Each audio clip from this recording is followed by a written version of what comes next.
Everyone kept telling him the same thing. People like us don't make it that far. Know your limits. They didn't say it to be mean.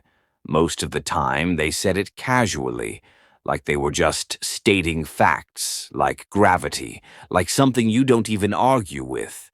And for a long time, he bought into it. Not because he wanted to, but because life kept backing them up. Every morning felt like déjà vu. The alarm went off way too early. He grabbed his phone, already stressed out. Bills he didn't want to open, messages he didn't want to read, a job he didn't hate but definitely didn't love.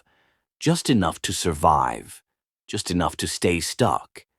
He'd stand in front of the mirror, staring at his reflection, wondering how someone could be full of ideas but completely drained of confidence at the same time. The truth was, he had dreams. Big ones.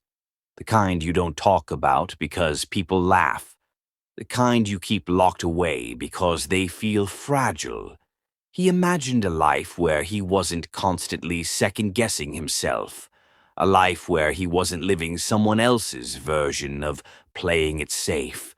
But every time he got close to believing in that version of himself, doubt showed up right on time.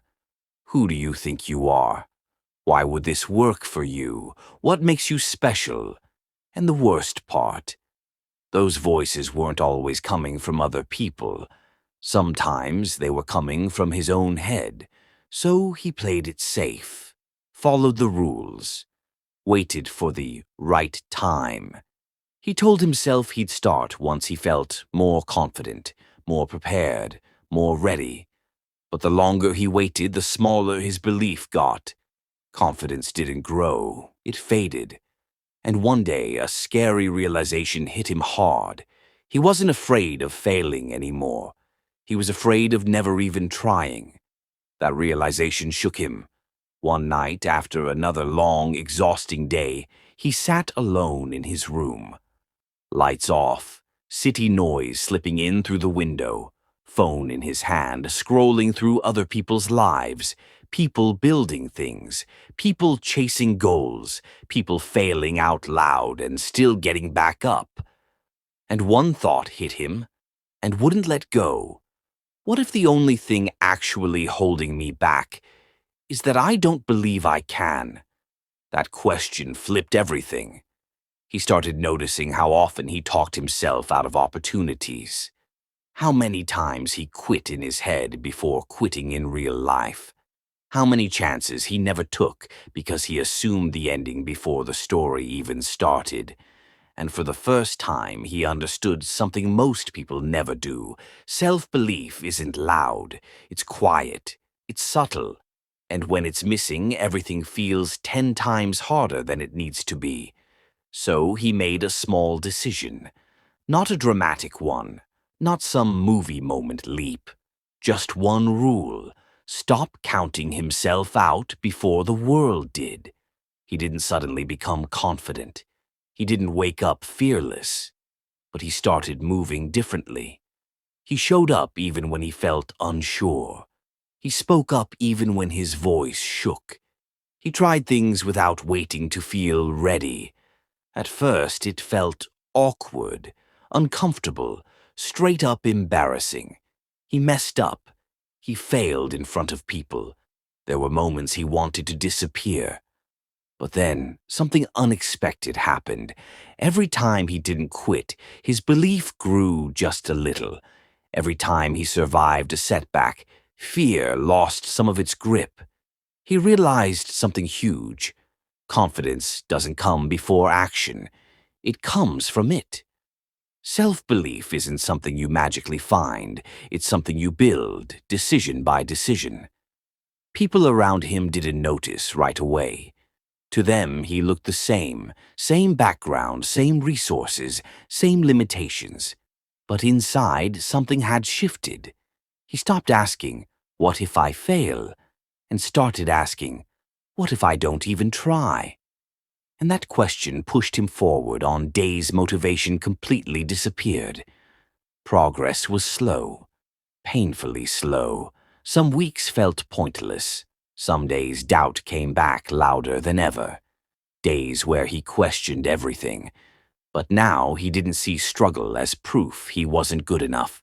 He saw it as part of the grind, part of the process. And little by little, things started changing. Opportunities didn't fall out of the sky, but he started noticing them. He took chances he used to ignore. He learned faster because fear wasn't freezing him anymore. And when setbacks hit, they didn't break him, they taught him.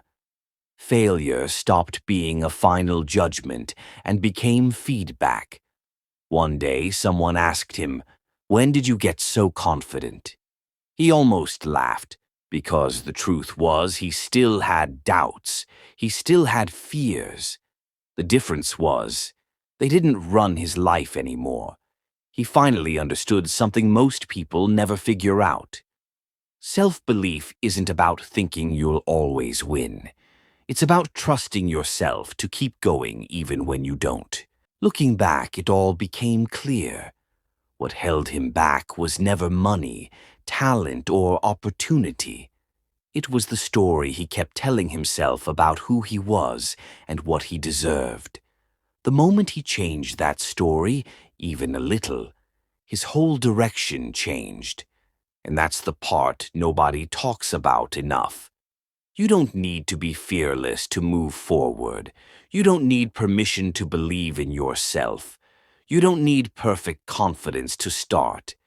You just need enough belief to take the next step. If you're watching this right now, feeling stuck, doubting yourself, waiting for confidence to magically show up, hear this. Self-belief isn't a gift handed out to a lucky few. It's a skill built through action. Every time you choose not to quit, it gets stronger. Every time you move forward despite fear, it grows. The world will test you. Doubt will show up. People will question you. That part never stops. But the moment you stop questioning yourself, everything changes. Because once you believe, even just a little, you become dangerous to the life that was keeping you small. And that belief, that's where everything really begins.